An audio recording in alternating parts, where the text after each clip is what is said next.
Culture, à présent, nous recevons sur notre plateau Laure Lackoum, institutrice et auteure vitriate. Bonsoir. Bonsoir. Je le disais en titre au début, vous avez sorti en ce début d'année votre 4e livre, un roman qui s'intitule « Ce matin, j'ai tué une guêpe » aux éditions Le Lys Bleu. Avant de revenir sur cet ouvrage, parlez-nous un peu de votre univers. Comment est-ce que vous travaillez sur vos ouvrages ?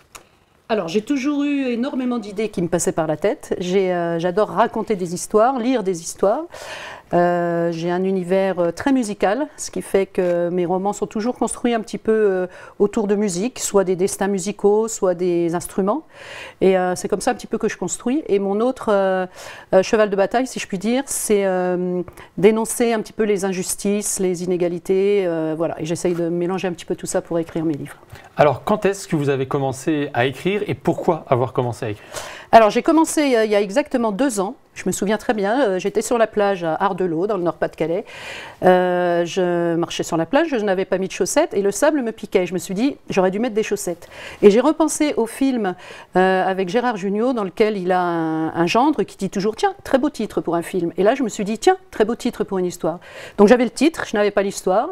J'ai commencé à écrire parce que l'océan inspire. Et puis quand je suis rentrée à Vitry-le-François, il y avait un concours de nouvelles sur l'eau. Donc ça tombait bien, j'ai proposé mon texte, j'ai gagné un prix et l'aventure a commencé comme ça. Alors, on revient sur votre 4e ouvrage. Vous avez écrit auparavant également d'autres romans ainsi que des nouvelles. Racontez-nous l'histoire donc de ce 4e roman qui s'intitule « Ce matin, j'ai tué une guêpe ». Alors, c'est vrai que le titre peut paraître un petit peu étonnant. Voilà, ce matin, j'ai tué une guêpe. C'est cet été que j'ai commencé, justement. Je revenais d'un stage de jazz et lors de mon petit déjeuner, une guêpe s'est avancée, je l'ai tuée. Je me suis dit, tiens, un beau titre encore. À nouveau, j'avais le titre. Même processus. Tout à fait. Je me suis dit, ce matin, j'ai tué une guêpe. Voilà, ça va commencer comme ça. Et ensuite, ça va raconter l'histoire d'une personne, parce que tout de suite, j'ai regardé autour de moi pour voir si quelqu'un m'avait vu.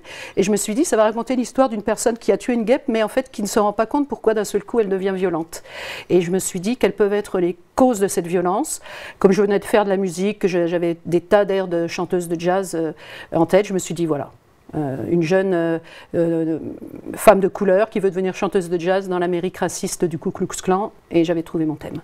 Mais alors du coup, pourquoi justement avoir choisi ce thème ? Quelles étaient vos inspirations à ce moment-là ? J'admire Ella Fitzgerald. J'avais lu sa vie, son œuvre, j'avais vu qu'elle avait dû lutter énormément pour faire sa place, pour trouver sa place, et que certaines fois, elle avait dû passer par les portes arrière, tout en étant la vedette de show, parce qu'elle était de couleur. Donc je me suis dit, il faut que je raconte le destin d'une personne comme elle, donc une petite fille, ça commence à 6 ans, elle est très heureuse au départ de sa vie, et puis petit à petit, elle découvre le racisme, la violence, la mort de certains de ses proches, ça la bouleverse, bien évidemment, et puis elle va trouver le courage et le réconfort dans la musique.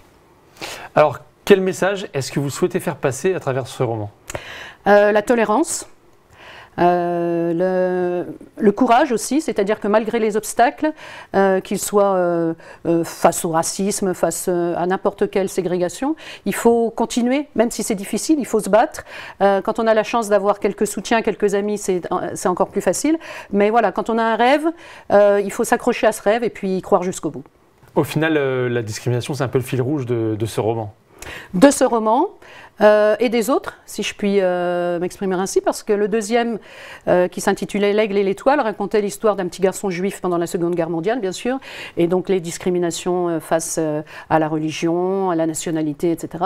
Et voilà, c'est quelque chose qui me tracasse, qui m'inquiète, et voilà, j'essaye à chaque fois de le dénoncer, c'est bien présomptueux de ma part, mais d'éveiller un petit peu les consciences en disant, ben voilà, on est tous ensemble sur cette planète, faisons en sorte que ça se passe le mieux possible. Et justement, on voit les 4 ouvrages qui apparaissent à l'écran. Voilà.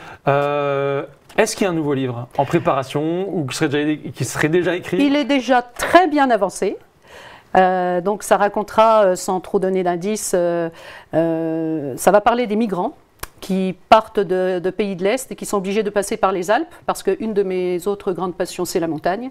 Donc voilà, ils sont obligés de traverser les Alpes, de passer par des cols, et c'est pratiquement fini, mais je me calme un petit peu parce que mes amis me disent que j'écris trop vite, donc j'essaye de ralentir l'allure. Et rapidement, si on souhaite retrouver ou acheter vos livres ou vos nouvelles, où est-ce qu'on peut les trouver ? Alors, on peut les trouver déjà en ligne, sur le site de l'éditeur, Le Lys Bleu. Le Lys Bleu, oui. sur la Fnac, sur Amazon, sur des tas de sites. Et puis, par exemple, la vitrine François, il est en vente en librairie. Et à Châlons-en-Champagne aussi également. Donc voilà, dans plusieurs librairies, il suffit de le commander, il n'y a pas de souci, ils pourront se le procurer. Eh bien, le message est passé. Merci beaucoup d'être venu sur notre plateau ce soir. Merci à vous.